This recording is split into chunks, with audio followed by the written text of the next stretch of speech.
Alors peut-être juste un petit mot pour présenter Pierre Vidaillet si besoin il en est. Donc Pierre est PUPH à Strasbourg. Il fait partie d'une des équipes françaises qui s'intéresse à la cognition depuis bien avant que quiconque ait commencé à s'y intéresser. Je me souviens d'échanges que nous avons pu, de voyages d'échanges que nous avons pu avoir il y a maintenant une vingtaine d'années avec l'équipe de Strasbourg. Donc tu as grandi et tu es né, tu as grandi dans ce milieu. Je discutais avec Pierre tout à l'heure qui est investi dans énormément de chantiers et qui maintient son intérêt concernant les troubles cognitifs et la remédiation de la cognition.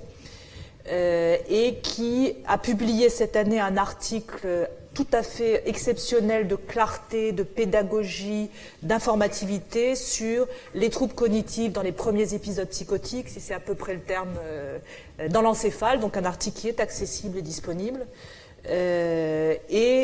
qui nous a, je dirais, fortement motivés à te faire venir aujourd'hui pour que tu nous parles de la problématique plus générale de premier épisode psychotique et remédiation cognitive. C'est vraiment gentil. Si tu as quelque chose à vendre, après ce que tu as dit sur l'article, il n'y a pas de problème. Voilà, donc merci beaucoup aux collègues de Versailles et lyonnais de m'avoir invité là, suite à cet article. J'ai trouvé aussi amusant de me proposer une petite tâche de labyrinthe pour arriver jusqu'à l'objectif ici. Et comme rat des champs alsacien, j'ai réussi, mais avec un petit temps de retard quand même sur les rats des villes. Vous n'avez pas encore décidé d'abattre la bête. Et donc, merci pour me laisser un tout petit peu de temps pour présenter ce topo. Alors effectivement, j'avais écrit cet article et, coup de chance, depuis, il y a quelques résultats quand même qui sont sortis et donc je vais vous apporter quand même quelques nouvelles fraîches sur la question. Alors, la schizophrénie, c'est toujours quelque chose qui est compliqué à définir. Enfin, c'est une pathologie qui est difficile à définir. Et habituellement, moi, je la définis comme un ensemble de symptômes qui évoluent de façon chronique, associés à un handicap. Et je pense que c'est ce handicap qui est surtout visé, même si la symptomatologie aussi, par la remédiation cognitive. Parce que vous savez que sur ce handicap, qui est ici indiqué sous la forme d'un H, eh bien, les troubles cognitifs sont particulièrement impliqués et de façon relativement indépendante par rapport aux autres domaines de la pathologie. Alors vous savez tous que ces difficultés cognitives dans la schizophrénie sont extrêmement fréquentes, puisqu'il y a plus de 80% des patients ou 90% des patients qui en souffrent, et même ceux qui sont dans les normes, je dirais, quand on les compare à leurs jumeaux, par exemple homozygotes ou par des personnes du même niveau, bien on voit qu'ils ont quand même des altérations. Ces altérations sont extrêmement vastes et touchent un grand nombre de domaines cognitifs, comme ça peut être montré ici. Vous voyez, il y a la ligne de base à 0 qui est le niveau moyen de la population générale, et puis on voit que les patients sont déficitaires dans un très grand nombre de domaines, avec des domaines quand même qui sont classiquement plus particulièrement atteint. La vitesse de traitement de l'information, je pense que c'est une variable qui est très importante, même qui va jouer sur les autres domaines les autres domaines cognitifs. Et puis évidemment, vous savez, les fonctions exécutives, l'attention et les fonctions mnésiques dans lesquelles on est particulièrement impliqué à Strasbourg. Alors qu'est-ce qui se passe lors du premier épisode ? Eh bien, Bob Bilder avait très bien montré que dès le premier épisode, en fait, il y a des déficits ou des difficultés qui sont importantes aussi dans tous ces domaines, et toutes les études, que ce soit des études transversales. Alors il y a eu une méta-analyse qui a été faite par Garretti, je crois, et des études aussi longitudinales qui ont suivi les patients pendant 2 ans, en tout cas pour celle d'Addington et collaborateurs, et bien confirme effectivement une altération présente dès le premier épisode, altération qui est relativement stable ensuite lors des premières années du trouble pour le moins, même si, bon, là vous verrez dans l'article vous pourrez voir dans l'article de l'encéphale qu'il y a variations qui peuvent être intéressantes, puisque c'est une des questions que pose la cognition dans le premier épisode, c'est aussi de savoir à quel type d'altération ou quel type d'encéphalopathie, entre guillemets, on a affaire. Est-ce que c'est plutôt une encéphalopathie statique ou dynamique avec des processus encore en jeu, même après le premier épisode. Mais on voit ici, par exemple, que chez des patients plus chroniques et des patients premier épisode, eh bien, les altérations sont très semblables. Avec peut-être une altération moindre sur les fonctions psychomotrices qui sont peut-être liées aussi au traitement antidopaminergique, évidemment, plus important chez les patients qui ont une évolution plus longue. Mais globalement, le tableau est celui-là lors du premier épisode. Alors, une période moi, que je trouve extrêmement intéressante aussi parce que pouvant proposer des interventions préventif finalement du passage au premier épisode, eh bien c'est avant ce premier épisode. Il y a des données chez des patients à ultra haut risque, vous savez. Donc ça c'est les patients premier épisode et leurs altérations dans différentes tâches cognitives. Ensuite il y a des patients à ultra haut risque chez lesquels on peut mesurer un certain nombre de difficultés cognitives aussi.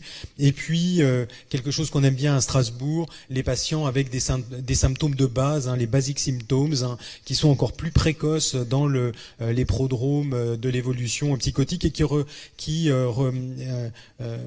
traduisent en fait des altérations cognitives beaucoup plus subjectives chez le patient. Je trouve que c'est quelque chose d'extrêmement intéressant. Est-ce qu'il pourrait être intéressant aussi de proposer des traitements et des remédiations cognitives dès ce stade. Alors vous savez que les déficits cognitifs nous intéressent pour plein de raisons, pour des raisons de compréhension physiopathologique, dans le premier épisode, parce que peut-être aussi on peut saisir la nature même de la pathologie ou du trouble en dehors de longues hospitalisations, de traitements importants, lourds, etc. Et puis évidemment parce que l'on croit, c'est pas vous je vais dire ça, que des interventions précoces pourront permettre d'atténuer la lourdeur de la maladie, le handicap des patients, voire de façon préventive peut-être de limiter d'atténuer la transition psychotique. Alors, qu'est-ce qu'il en est de ces liens entre cognition et adaptation fonctionnelle lors du premier épisode? Là, les choses sont un peu complexes, quand même, un peu plus complexes, je dirais, que dans la schizophrénie à son stade plus chronique, chez des patients qui ont plusieurs années d'évolution. Ça reste une étude que je trouve intéressante, c'est l'étude Eufest à plein d'égards. Donc 500 patients à peu près entre 18 et 40 ans après leur premier épisode. Ils ont aussi fait une courte batterie cognitive qui balayait les grands domaines cognitifs particulièrement altérés chez les patients. Eh bien, ils montraient quand même que les patients qui vivaient de façon indépendante avaient des performances plus élevées que les sujets qui ne vivaient plus de façon indépendante. Ce qui est intéressant, mais attention au saut aux conclusions, la relation de corrélation ou de lien n'est pas forcément une relation de causalité, c'est toujours complexe à interpréter. Dans une revue de 22 études sur le lien entre les performances cognitives initiales lors du premier épisode et le devenir fonctionnel qui est mesuré à 6 et 24 mois, 16 études sur 22 retrouvaient au moins un domaine cognitif qui était en lien avec le devenir fonctionnel des patients. Le problème, c'est qu'il n'y avait pas de domaine cognitif qui permettait de prédire à chaque fois le devenir fonctionnel des patients. Et les études, quand on les prend individuellement, elles ont des résultats qui vont parfois dans un sens, parfois dans l'autre. Voilà pour le lien au premier épisode qui est sûrement un petit peu plus complexe et on le comprend bien. Alors, je pense qu'un point important, vous savez, c'est l'adhésion au traitement aussi, et en particulier lors du premier épisode. Ça, on sait que la poursuite du traitement sur le long cours, quand même, diminue le risque de rechute, même s'il y a des patients qui arrêtent leur traitement et qui ne rechutent pas. Mais c'est lié à de multiples facteurs. Concernant la cognition, là aussi, les études sont contradictoires. Il y a des études qui disent que oui. Une étude, par exemple, de Martin Lepage en 2010 qui dit que non. Contrairement à l'état plus chronique, là aussi, le fonctionnement cognitif, les choses sont pas encore bien précisées pour savoir si le fonctionnement cognitif est en lien avec l'adhésion au traitement. Alors, pour arriver au cœur de l'ouvrage, est-ce que l'on peut proposer des traitements? Alors, ça c'est un dessin de Wutsch, mais que je vous recommande. Alors évidemment, les traitements médicamenteux. Moi, je persiste à croire aux traitements médicamenteux, même s'ils sont largement attaqués aujourd'hui de toutes parts. Je pense que ça fait plus de doute pour personne que quand vous avez une épilepsie, maladie, on prend des traitements antiépileptiques. Maintenant, est-ce que c'est suffisant? Non. On travaille beaucoup avec les neurologues pour travailler sur d'autres approches psychologiques, cognitives, etc., qui sont indispensables en lien avec le traitement. Mais je pense qu'il ne faut pas jeter le bébé avec l'eau du bain. Par contre, sur la cognition, évidemment, nos antipsychotiques, peu ou pas d'effet sur la cognition. Dans l'article et puis dans un chapitre de bouquin coordonné par Pierre Thomas, j'avais aussi fait une revue de la littérature sur le sujet. Je pense qu'il faut être particulièrement prudent avec les médicaments qui ont des effets anticholinergiques ou qui sont sédatifs. Eux, ils ont clairement des effets délétères. Et puis, le quid des médicaments procognitifs. Il n'y a pas aujourd'hui de traitement qui est l'AMM et franchement, les données, pour l'instant, sont extrêmement limitées sur ce sujet. Alors, quid de la remédiation cognitive? Eh bien, vous savez qu'elle est efficace, c'est pas à vous que je vais l'apprendre, à la fois sur le fonctionnement cognitif, mais je pense que c'est pas l'objectif fixé, hein, on fait pas de la gonflette pour avoir des gros muscles, mais plutôt aussi sur le fonctionnement dans la vie quotidienne. Alors, j'ai l'impression qu'il y a un... Alors oui, c'est ça. Donc vous avez vu que c'était qu'il y avait une efficacité chez les patients dans leur phase chronique du trouble. Qu'est-ce qui se passe plutôt plutôt lors de l'évolution du trouble? Alors il y a d'abord eu des études qui étaient pas vraiment après le premier épisode, comme celle de Bowie, de Tilwix, de Hick, et qui montraient effectivement des effets plutôt favorables de la remédiation cognitive, comme je le mets ici. Et avec l'idée aussi, comme le défendait Bowie, que peut-être c'était dans ces phases-là que le traitement serait plus efficace. C'est ce qu'il avait montré, lui, dans un programme de remédiation cognitive. Les patients qui avaient moins de 5 ans d'évolution eh bien, répondaient mieux au traitement de remédiation cognitive que des patients qui avaient plus de 15 ans d'évolution de la maladie. Hick et collaborateurs, par exemple, les collaborateurs ont montré un effet non seulement intéressant sur la cognition, mais aussi un effet neuroprotecteur du CET chez des patients au début de l'évolution de leur trouble. Alors, lors du premier épisode, qu'est-ce qui se passe? Eh bien, il y a peu de choses quand même.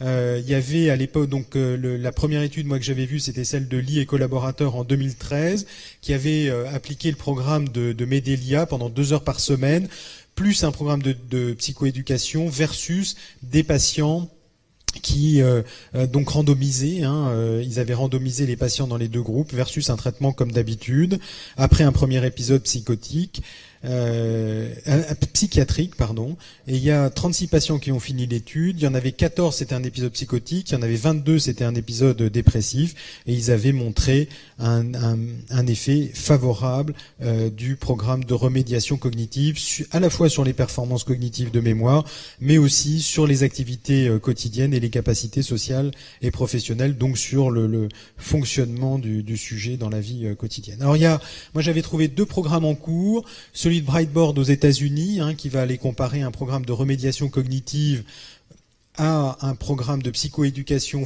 en plus d'un programme de psychoéducation familiale versus la psychoéducation familiale seule, et sur la rechute psychotique qui est l'objectif principal, mais aussi sur les capacités cognitives, les habiletés sociales, l'emploi, le niveau d'indépendance et la qualité de vie. Je l'ai pas vu sortir encore. Par contre, dans le programme Neurocom qui est mené au Danemark chez une centaine de patients, ils veulent comparer donc 16 semaines de traitement de remédiation cognitive, 2 heures par semaine, ou un groupe 100,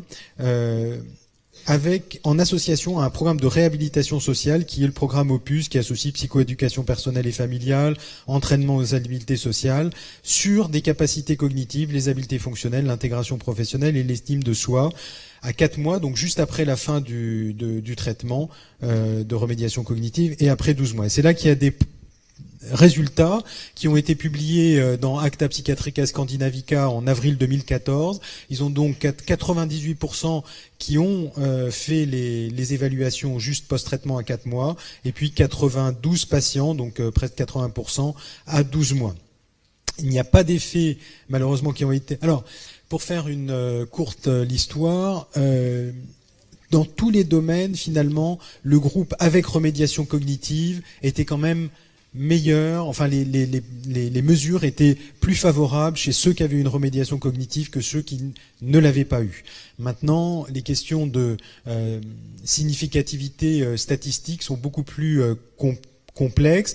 Ils n'ont pas retrouvé d'effet significatif sur la mesure de la capacité fonctionnelle qui était mesurée par l'UPSAB. Et puis après, vous voyez qu'il y a des résultats qui sont complexes et que j'ai repris ici, mais globalement, il y a des effets quand même favorables et sur les performances cognitives, par exemple de mémoire, et sur la symptomatologie clinique, également à 4 mois et à 12 mois. Et puis un effet favorable aussi sur l'estime de soi. Donc ça, c'est le résultat nouveau qui vient conforter l'idée que ces programmes de remédiation cognitive peuvent être intéressants, effectivement, à associer lors du premier épisode. Alors, la dernière question que je pose, c'est faut-il intervenir avant le premier épisode, dès les premiers stades, enfin dès des prodromes, soit tardifs, soit précoces de la maladie? Eh bien, il y a eu un programme qui a été développé par Bechdolf et collaborateurs, qui associait psychoéducation, entraînement aux habiletés sociales,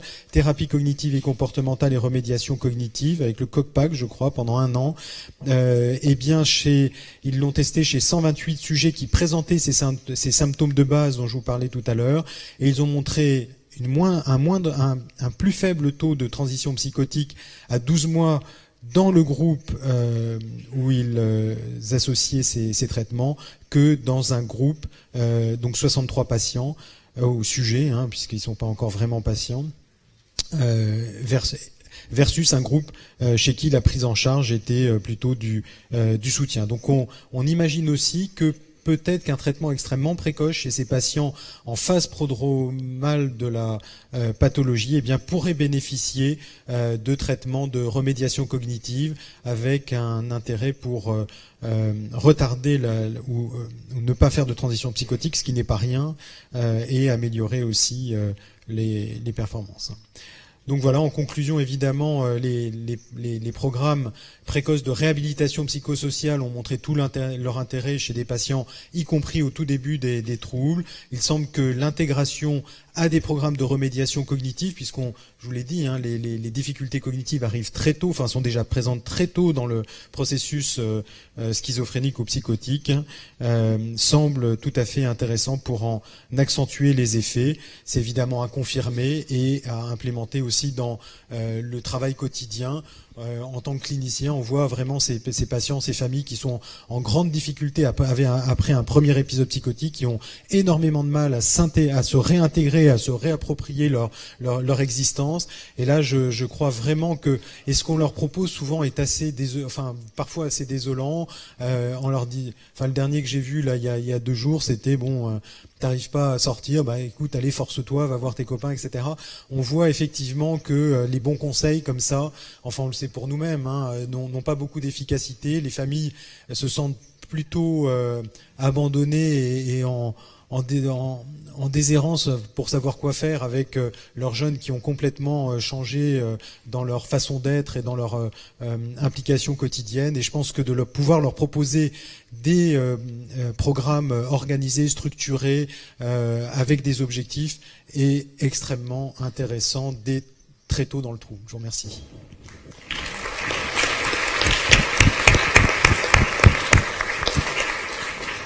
Merci beaucoup, Pierre. Isabelle.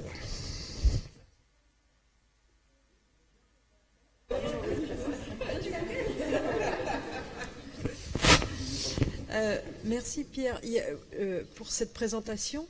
Moi j'avais une remarque. Tu n'as pas cité l'équipe de Maurice Bell et en particulier des travaux de Kilaké qui en fait s'attache non pas sur le programme remédiation en tant que tel chez les premiers épisodes, mais sur remédiation, puis ensuite coaching professionnel, et qui travaille énormément, ou alors coaching pour la reprise des études, et qui travaille énormément sur les indices prédictifs, et qui trouve des choses extrêmement intéressantes sur certaines capacités cognitives de base qui vont prédire une entrée dans la vie professionnelle dans le groupe des premiers épisodes, où il démontre clairement, par exemple, que les capacités verbales au début et la mémoire visio-spatiale va prédire l'obtention d'un boulot dans les 6 mois, par exemple, ou bien une autre étude qui montre que pour le maintien du boulot,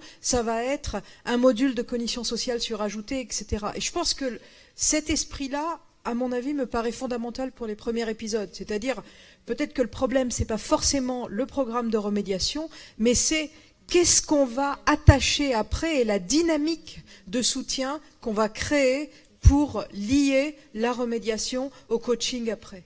Oui, tout à fait vrai. Maintenant, la question, c'est un peu comme le housing first.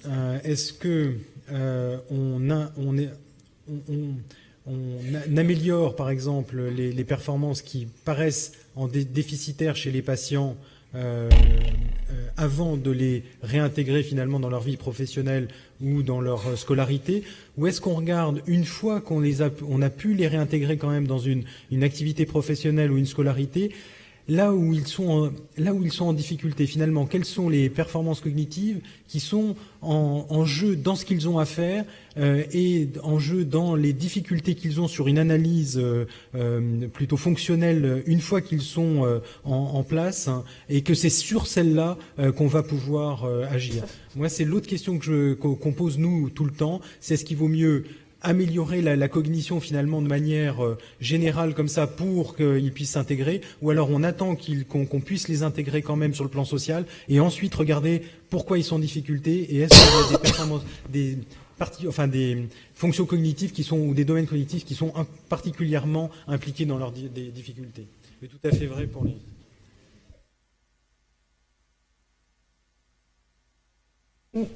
Alors, dernière question avant la pause.